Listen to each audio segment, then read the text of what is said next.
Well, I'm in the shop today. It has been a rainy, nasty day again. We've had plenty of those here lately. So we've been stuck in the shop several days here recently, but that's all right. We need to catch up on some service work and stuff. But a while back, somebody had asked me to do a review of our 6640. So I was going to do that right quick while I had it in the shop doing a few things to it. But here it is. If y'all watch my videos, y'all have probably seen it here and there and yonder. I hadn't talked about it a whole lot. But this particular one is a 1996 model. It's a 6640. Well, it used to be a 6640. A 6640 like this one. It came new from the factory with 76 horsepower. It now is running, according to the dyno, it's running 98 PTO horsepower. So obviously it's not stock any longer. It's actually more on par with a 7740, maybe a little bit more than what a 7740 is doing. Also, from the factory, this tractor came with 16/9/30 tires on the rear of it, and they were bias ply. I'm not sure what the size that matches that on the front is, but it had, of course, the matching tires on the front that went with the 16/9/30s. When we bought this tractor, we had them switch it out. What we were wanting was a 7740, so we turned a 6640 into a 7740 is what we've basically done. The reason we had to do that was because this tractor was a 1996 model, and we bought it, it was brand new. We bought it in 2003. Still sitting on the lot with 0 hours on it.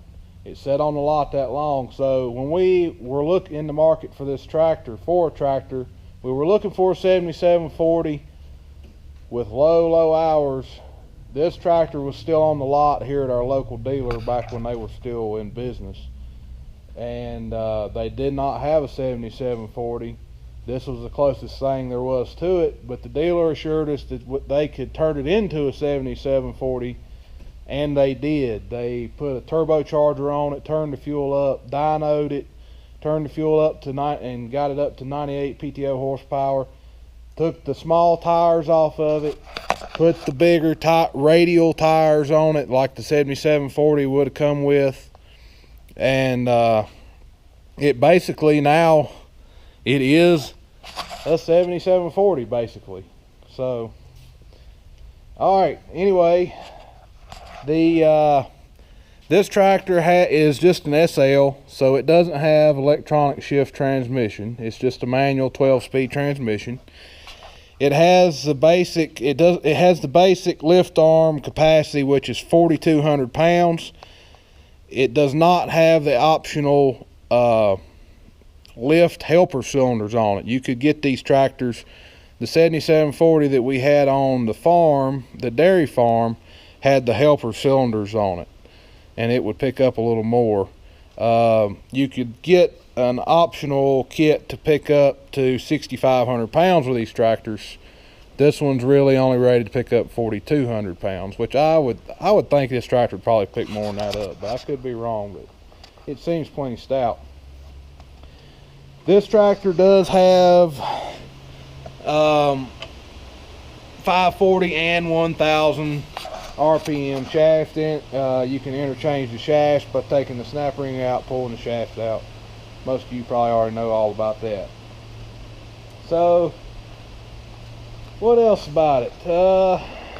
I put mirrors on it, and let me show you a problem area on these tractors.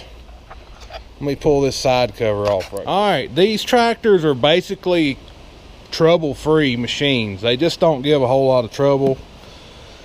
But there is one thing that does give some trouble on them. Some tractors are fine, some of them aren't. This one was not. The fuel system right here. You notice there's supposed to be a hand pump right here. there's not one there anymore.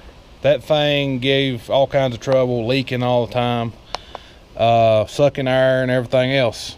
We kept having trouble with it starting. It would bleed back the fuel.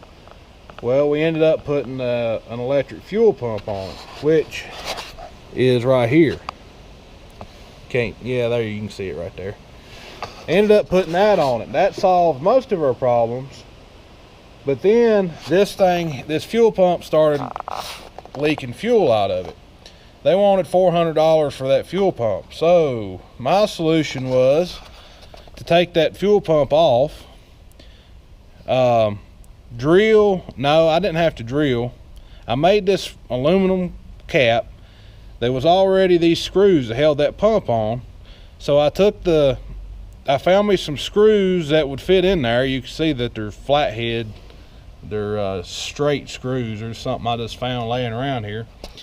And I got rid of the pump and I sealed this plate to it. Now, the only thing I might would have done different is I would have put a bleeder screw in this. But I hadn't had any trouble getting it bled, because all you have to do now to bleed it is turn the ignition switch on now that it has an electrical fuel pump.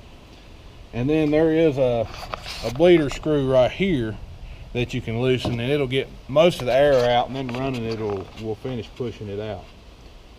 Ever since we've done this modification, we have not had any more trouble with the fuel system. I also put this inline filter on here to protect the fuel pump. So, all right, speaking of fuel, this thing holds 46.9 gallons. So you can see this looks awful shiny because we've been painting on it today. Where it's had the snow frame on it laying in here, it gets all rusted up and nasty looking during the winter time, and we try to keep it looking halfway decent, so we brought it in here today and painted it. Painted a little bit on the wheels and stuff. It was getting some rust spots. That's the bad thing about pushing snow with these tractors. Rust. This box right here, this chain box, my uncle built this chain box. Well, I helped him. I did all the welding. But you can see we painted it black and it's getting pretty rusty. I need to touch it up some, but I keep a chain and a clevis and stuff in there. It bolts to the frame. Bolts to the frame back in there under the cab. Really nice little heavy duty chain box. Now, cab. This is the worst part about the cab. The seat did not last very long in this tractor. This tractor has 1,500 hours on it, and the seat already has pretty much, well, you know what I'm saying. But you got to think too, the seat this tractor's always set outside, so the sun's always beaming on it. It sat outside in the dealer's lot for several years before it was bought, and I guess it just deteriorated the material of the seat. But I don't think the seat material was very strong on these tractors when they were new either. But interior wise, you got over here you got your lights. These are all your light switches, front lights, and then all your work lights. Over here you have your flashers. Then you have your gauges up here, tachometer, fuel gauge, and of course your engine temperature. All your idiot lights are up here. Over here, of course, you have your shifters. You have a high, medium, and low. You have first, second, third, and fourth. And then you have, this has a right hand shuttle, which I don't like right hand shuttles any longer. This was the best thing since sliced cheese when it come out, because you could change directions without changing your speed, where everything else, basically at the time that we had on our farm, when you changed directions, you had to change the main gear stick to change speeds, because reverse was always really slow. like on the 7710, if you put it in, if you was in high first and you went and needed to back up, when you put it in reverse, you move the range stick to reverse, and it was low. So you was in low first. So then you'd have to change the main stick to fourth to get any speed out of it. So it was kind of counterproductive. But these tractors, when we first got a 7740 and it had this shuttle on it, we thought we were uptown. Of course, now they got the left-hand hydraulic shuttle, which blows that away. But as far as a cab, I really like this cab. I like this cab probably as good as any tractors I've ever been in. That's just, you know, for a basic tractor. It has all the remotes are perfectly placed. Well, these right here are a little bit behind you, not the best, but most of the time your implements, there's one or two functions you use more than any other thing. You put them on these front remotes and they're in the perfect position to reach, in my opinion. They're just right here. Right here is your 3-point hitch. It's positioned perfectly. It works good. It's easy to use. It's controllable. Your PTO, it's right here, and it works good. You just push it down and turn it. If you want to turn it off, you just hit it like that. This is a Haybuster controller. You've probably seen that in the John Deere tractor we got. We got one in it. We've also got one in our 6030 tractor. This, of course, is our business band radio we have in all of our tractors. And we do that. We don't put it in all of our equipment, but we do put it in all of our tractors because baling hay, you can talk to each other. Even if somebody doesn't have a radio, you can still talk to each other. Or out pushing snow, if you have a portable radio with you and the battery goes dead, you can still use the tractor to talk, so you don't get yourself in a stranded situation. If your cell phone goes dead and your portable radio goes dead, hopefully, you know, if the tractor goes dead, hopefully I normally keep my portable radio turned off. The walkie-talkie that I carry with me, I keep it turned off while I'm pushing snow. That way, if something happens to the battery system on the tractor, I still at least have my portable, I can turn it on and get out. But anyway, back to the tractor. Up here you have your air conditioning controls, fan speed. This is for your air conditioning, and then this is for your heat. There are separate controls for that. You got cold and hot.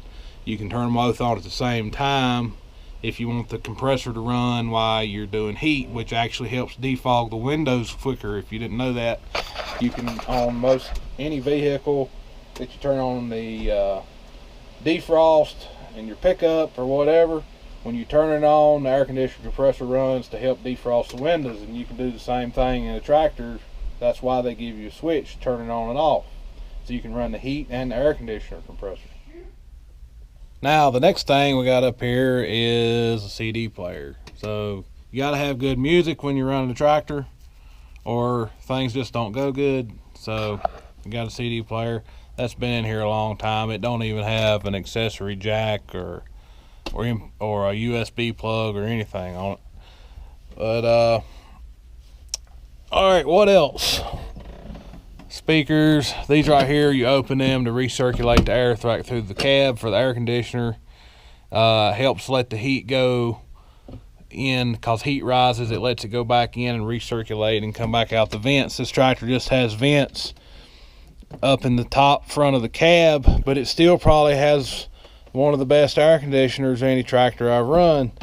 Most of the time, tractors that have air conditioner vents up high like that, and the evaporator core is into the ceiling. The evaporator core is part of the air conditioner. If you're not familiar with air conditioning systems, it's the part that actually cools the air. It looks like a radiator.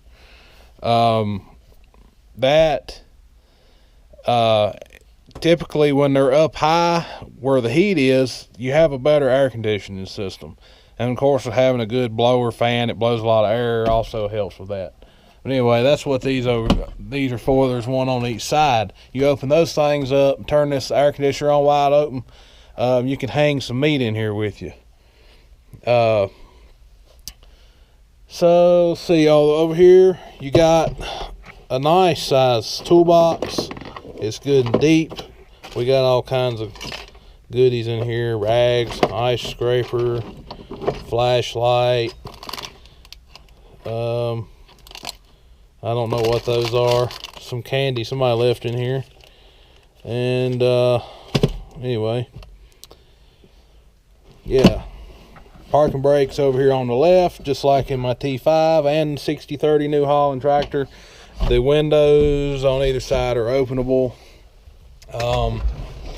Your four-wheel drive switch is right here. Your differential lock is right here. Your this switch is for a power connector on the back of the tractor, which we actually have this box right here plugged into, and you can turn this switch off right here and cut this box off if you want to. Most of the time that stays on. It also, when you turn the key off, kills this box and this switch, so you don't have to really worry about it. This is the rear wiper. Front wiper is up here. You can do that to make it wipe once, or you can turn it on. Over here is signal lights, and you can dim and brighten the lights over here. So, oh, and I have a lot of my tractors, I don't have it in my T5, but I have a Sirius XM mount.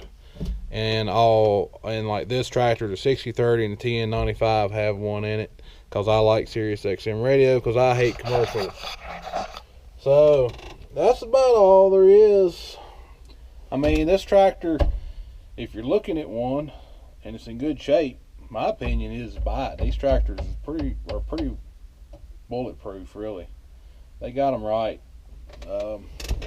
I'm sure they would, you know, there's lemons and everything, but for the most part, these tractors were solid.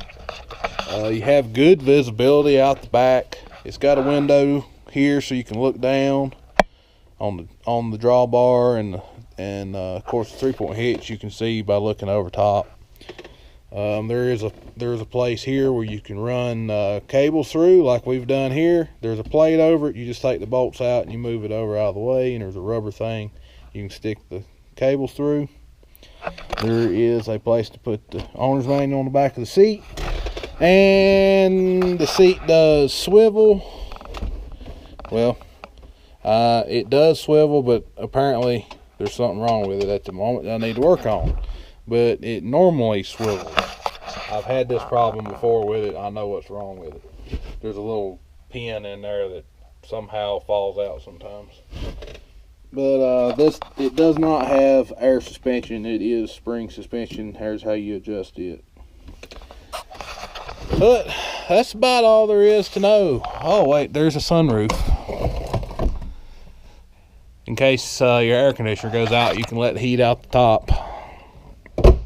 So yeah, if there's any questions about this tractor, feel free to ask. I'll try to answer them. You know, for what it was, it's a good tractor. If you watched my secret to New Holland transmissions videos about the transmission and how it's geared, this tractor's the same way. You got first gear in high range is actually lower than fourth gear in medium range. So, and it shows it here. There's a chart here. There's no speedometer in this tractor, but there's a chart over here that shows the gear and how fast at what RPMs that you're running, and it does correspond with what I say. It shows medium fourth. And look right here, medium fourth will run about 14 miles an hour. I believe that's what it's showing, 13. And high first, this is the diamond depicts 540, but if you go all the way to the end of the black, that is wide open throttle, 2200 RPM. It shows in high first to run about 9.5 to 10 miles an hour. So that's the difference between medium fourth and high first. Medium fourth is actually 3 miles an hour faster. So then yeah, you got a little bit of a gap right there for speed in this tractor, but it's not bad. I mean, I've done many things with this tractor and typically find a gear that it's pretty happy in. Alright, well, I'm going to leave you alone. This video's turned into a whole lot longer than I meant for it to.